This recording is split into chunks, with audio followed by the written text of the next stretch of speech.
என்பது ஒரு உதாரணம். அதே போல இப்ப அறிவிச்சிருக்கின்ற ஒரு உணவு தானிய உற்பத்தி திட்டத்தில் இந்த அரசு அறிவித்திருக்க திட்டம் நாங்கள் இலக்கு 125 லட்சம் மெட்ரிக் டன் என்று அறிவித்திருக்கிறார்கள். நாங்கள் 130 லட்சம் மெட்ரிக் டன் நாங்கள் உற்பத்தி செய்திருக்கோம் உணவு தானிய உற்பத்தியில். அதே போல் விலையில்லா இலவச மின்சாரத்துக்கு மானியம் நாங்கள் கொடுத்தது 8180 கோடி ரூபாய் நாங்கள் கொடுத்துருக்கின்றோம். நம்முடைய முதல்வர் மு க ஸ்டாலின் அரசு கொடுத்தது. இப்போ மாற்றம் தந்த அரசு என்ன சொல்லியிருக்காங்கன்னா 7432 கோடி நாங்கள் மின்சாரத்துக்கு இலவச மின்சாரத்துக்கு விலையில்லா இலவச மின்சாரத்துக்கு வழங்குகிறோம் என அறிவித்திருக்கிறார்கள்.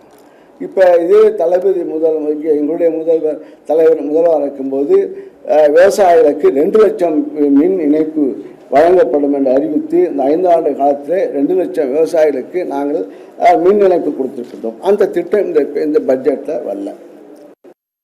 ஒரு சாம்பிள் சொல்கிறோம். அதே மானாவாரி குறுவை நெல் சாகுபடி திட்டம் நாங்கள் எங்களுடைய முதல்வருடைய ஆட்சியில் 160 கோடி டெல்டா நான் டெல்டா விவசாயிகளுக்கு நாங்கள் குறுவை தொகுப்பு வழங்குவோம் என்று அறிவித்திருக்கின்றோம். அவர்கள் அறிவித்திருக்கிறது 134 கோடி. இது பெருசா அது பெருசா? இது ஒரு உதாரணம். ஆக இது இந்த ஒதுக்கீடு இப்போ குறைஞ்சிருக்கு. இதெல்லாம் இப்போ ஒதுக்கீடு குறைஞ்சிருக்கு. ஆக அதே போல மானாவாரி நில விவசாயிகள் கோடை உழவு செய்து பயிர் சாகுபடியை அதிகரிக்க 3 லட்சம் ஏக்கர் மானியம் ஒதுக்கீடு ஒன்றும் இல்லை. மானாவாரி விவசாயம் பண்ணுறவர்களுக்கு மானிய திட்டம் இந்த திட்டத்தில் பட்ஜெட்டில் கொடுக்கப்படவில்லை. நாங்கள் கொடுத்துருக்கோம். கிட்டத்தட்ட 246 கோடி முதல்வர் மு க ஸ்டாலின் அவருடைய ஆட்சியில் கொடுக்கப்பட்டிருக்கிறது. ஆக அதே போல் மண் வளம் பாதுகாத்த மண்ணுயிர் காப்போம் என்ற ஒரு திட்டத்தை இப்போ அறிவிச்சிருக்கிறாங்க. நாங்கள் கொடுத்தது 142 கோடி நாங்கள் கொடுத்தோம். இப்போ இவங்க அறிவிச்சது 122 கோடி தருவதாக இப்போ அறிவித்திருக்காங்க. ஆக கடந்த ஆட்சியை விட இப்போ 20 கோடி இப்போ ஒதுக்கீடு குறைவு. இது இப்போ அதே போல் பயிர் காப்பீடு திட்டம் மாநில திட்டம். அது மாநில அரசு பங்கு கொடுப்பது நாங்கள் 841 கோடி விவசாயிகளுக்கு மானியம் பயிர் காப்பீடு செய்வதற்கு நாங்கள் ஒதுக்கீடு செய்தோம். அவர்கள் அறிவித்தது 48 கோடி அவர்கள் அறிவித்திருக்கிறார்கள். அது 193 கோடி கூடுதலாக நாங்கள் கொடுத்திருக்கின்றோம். ஆக மக்காச்சோளம் சாகுபடி அதுக்கு 41 கோடி நாங்கள் எங்களுடைய ஆட்சியில் கொடுக்கப்பட்டது. இப்போ அறிவிச்சிருக்காங்க 36 கோடி.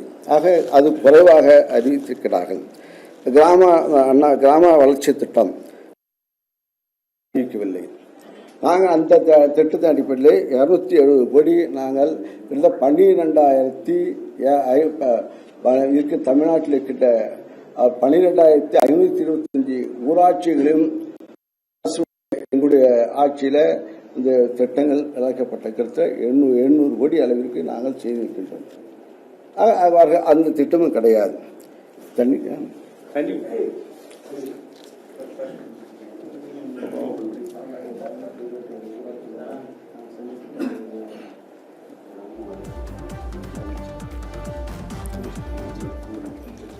விதைகள் கொள்முதல் திட்டத்தில் எங்களுடைய அரசில் 18,000 மெட்ரிக் டன் கொள்முதல் செய்ய வேண்டும் என்று அறிவித்து இருக்கிறார். இவங்களுக்கு உற்பத்தி செய்வதற்கு 7,700 மெட்ரிக் டன் என்று குறியீடு செய்யப்படும்.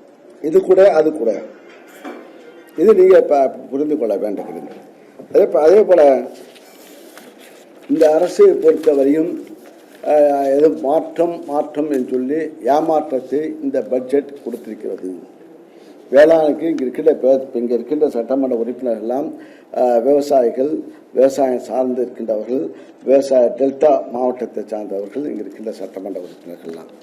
ஆக அதே போல் அந்த வேளாண் இயந்திரம் இருக்கிறது. நாங்கள் எங்களுடைய 5 ஆண்டு கால நம்முடைய தலைவர் மு க ஸ்டாலின் அவருடைய ஆட்சியில் 5 ஆண்டுகளுக்கு 77,000 விவசாயிகளுக்கு நாங்கள் மிஷினரி அதாவது இலவசமாக மானியமாக 50% மானியத்துடன் நாங்கள் கருவிகள் வழங்கி கொடுத்திருக்கின்றோம்.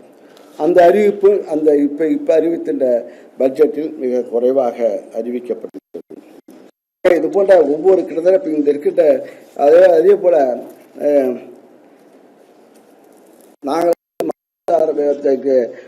நம்மாழ்வார் சார்பிலே நாங்கள் அவருடைய பெயர் பயிர் விளைச்சல் தருகின்றவர்களுக்கு விளைச்சல் தருகின்ற விவசாயிகளுக்கு பெயர் கொடுக்கின்றோம். அதே போல அந்த திட்டத்திலே பிரித்து வெற்றி திட்டம் மேம்பு திட்டம் அறிவித்திருக்கிறார்கள். ஆக வெற்றி இன்னும் சொல்ல லேபிள் ஸ்டிக்கர் மாற்றிய ஆட்சியாளர்.